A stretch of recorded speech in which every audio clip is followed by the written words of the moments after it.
10. First, the highlight.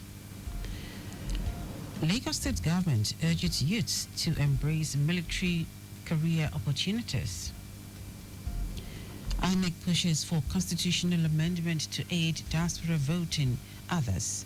On the foreign scene, power supply returns to parts of Spain, Portugal after mass outages.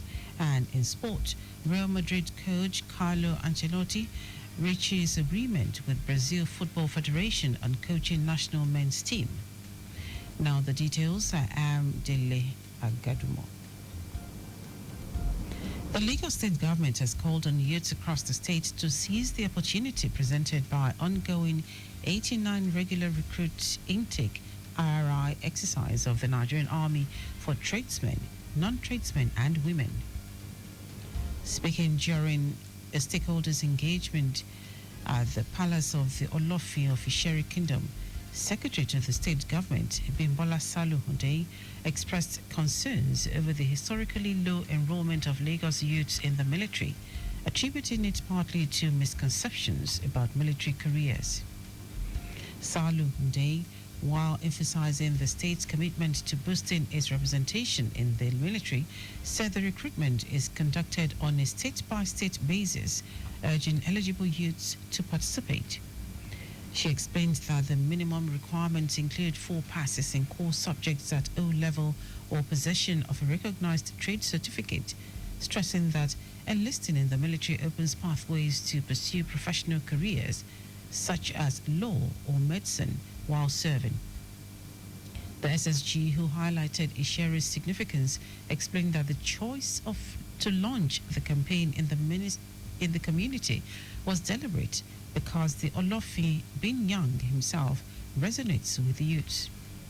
On his part, the Olofin of Isheri Kingdom, Oba Olasokomi Lawal Bello, expressed deep appreciation for the state's initiative, assuring the state government of using its youthful energy to mobilize youth within his domain to partake in the ongoing exercise.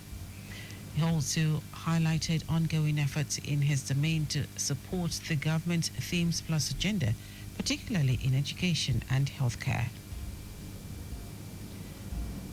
Lagos State Task Force has intensified its operations against illicit drug activities in its continued efforts to maintain environmental decorum and enforce a zero-tolerance stance against commercial motorcyclists or Okada riders within the Lagos metropolis. Chairman of the Lagos State Task Force, Adetayo Akerele, reaffirmed the agency's unwavering commitment to eliminating criminal elements that threaten the peace and security of residents. The operation led to the apprehension of 2 suspects, Soji Inowole and another individual, Mufu Shubo, who is currently at large for allegedly using motorcycles as couriers to transport illicit drugs across various locations.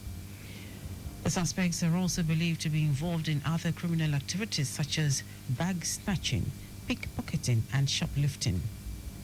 During the operation, task force officers uncovered a cache of illegal substances including Colorado, Indian hemp, narcotic drugs, scissors, and other controlled items concealed inside a school bag.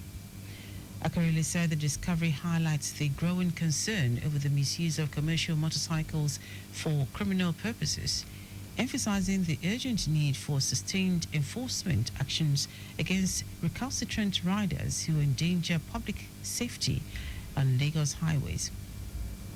He also urged members of the public to remain vigilant and promptly report any suspicious activities through the agency's See Something, Say Something initiative.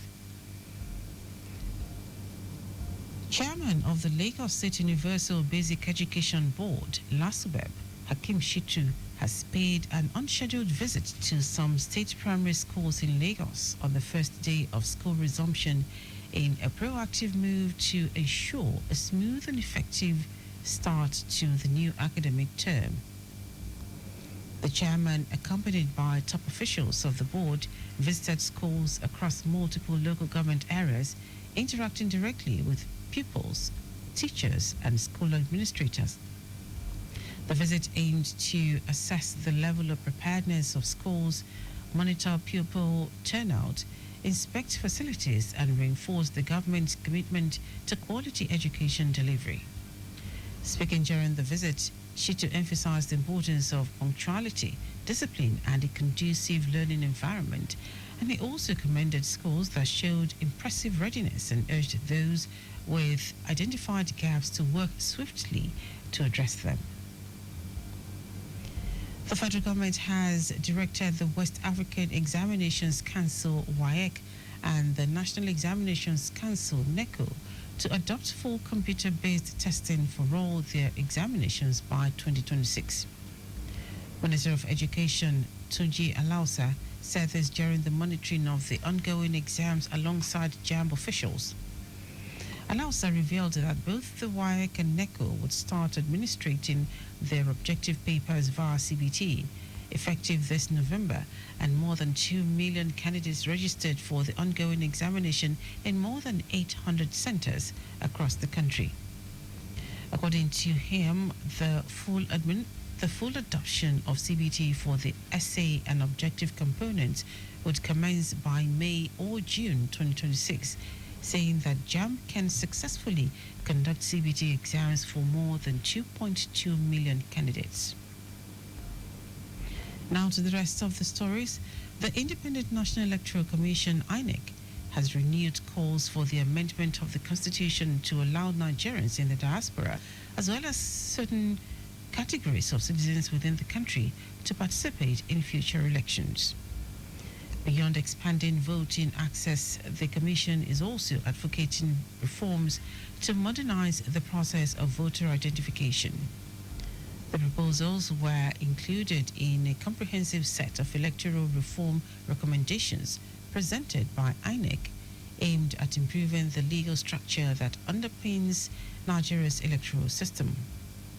INEC also proposed that sections of the 1999 Constitution be amended to introduce early, special, out-of-country, diaspora, and inmate voting.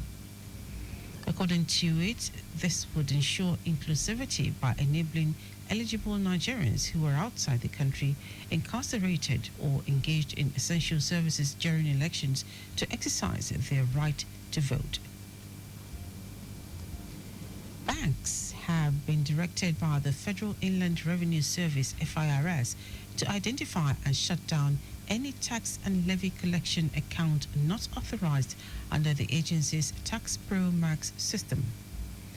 The FIRS directive is part of ongoing initiative to enhance efficiency, promote transparency, and ensure uniformity in the collection and reconciliation of taxes nationwide. In a notice signed by the FIRS chairman, Dele Agadumo, the agency orders that all tax and levy collections must now be processed exclusively through assessments generated on the Tax Pro Max platform. Agadumo said all banks participating in the FIRS collection, remittance, and reconciliation scheme are expected to comply with the new directive without delay. The Chief Justice of Nigeria, Justice Kudirat Kekereekun, has declared as worrisome the over 112 electricity-related deaths and 95 injuries recorded last year in the Nigerian electricity supply industry, NESI. This is just as she challenged the judiciary to stamp its feet in the enforcement of the industry safety regulations. Kekereekun made this known in her keynote address at the Nigerian Electricity Regulatory Commission NERC 2025 seminar for judicial officers in Abuja. She said the judiciary must hold operators who fail to comply with the safety regulations accountable. Now to foreign news. Spain's power supply has been almost fully restored, and substations in Portugal are being brought back online after Monday's mass blackout. The massive power outage saw widespread disruption, and a state of emergency remains in place in Spain. There are confusing scenes at a train station in Madrid, and school classes will not take place in many areas across Spain. Portugal's Prime Minister, Luis Montenegro, says that there is no indication of a cyber attack, even as the cause of the power cuts are still unknown. On his part, Spain's Prime Minister Pedro Sanchez warns against speculation. In our sport, manager of Real Madrid, Carlo Ancelotti, has reached an agreement with the Brazil Football Federation, CBF, to become the new head coach of the country's senior men's national team, the Seleção. Ancelotti is the number one choice to replace Dorival Jr., who was sacked after Brazil's 4-1 defeat by Argentina in Buenos Aires last month. The five-time FIFA World Cup winners are fourth in the South American World Cup qualification standing. While they are not in any danger of failing to qualify for next year's tournament, the CBF feels Ancelotti would give Brazil the best chance to become world champions for the first time since 2002. The CBF previously wanted to appoint Ancelotti for last summer's Copa America, but failed in its pursuit. And that is our news at 10. Just before we go, maintain adequate distance from the vehicle ahead of you to avoid collision. You can follow us and like all our various social media platforms: X at Traffic Radio 961, Facebook Lagos Traffic Radio 96.1 FM, Instagram Lagos Traffic Radio 961. Subscribe and watch our news and programs live on YouTube at Traffic Radio 961. You can also visit our website www.trafficradio961.ng. Did you know that the Sanwo-Olu administration constructed watchtowers with alarm bells and perimeter fences in model colleges? You can get more details on the Lagos State Government website. To end the news are the highlights of the major stories. The Lagos State Government has called on youth across the state to seize the opportunity presented by the ongoing 89 regular recruit intake (RRR) exercise of the Nigerian Army for tradesmen, non-tradesmen, and women. The Independent National Electoral Commission (INEC) has renewed calls for the amendment of the Constitution to allow Nigerians in the diaspora, as well as certain categories of citizens within the country, to participate in future elections. We also told you that Spain's power supply has been almost fully restored and substations in Portugal are being brought back online after Monday's mass blackout. And its sport manager of Real Madrid, Carlo Ancelotti, has reached an agreement with the Brazil Football Federation, CBF, to become the new head coach of the country's senior men's national team, Seleção.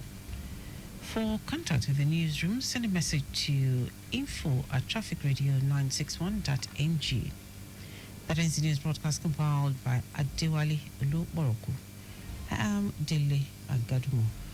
Good morning. Thank you for listening.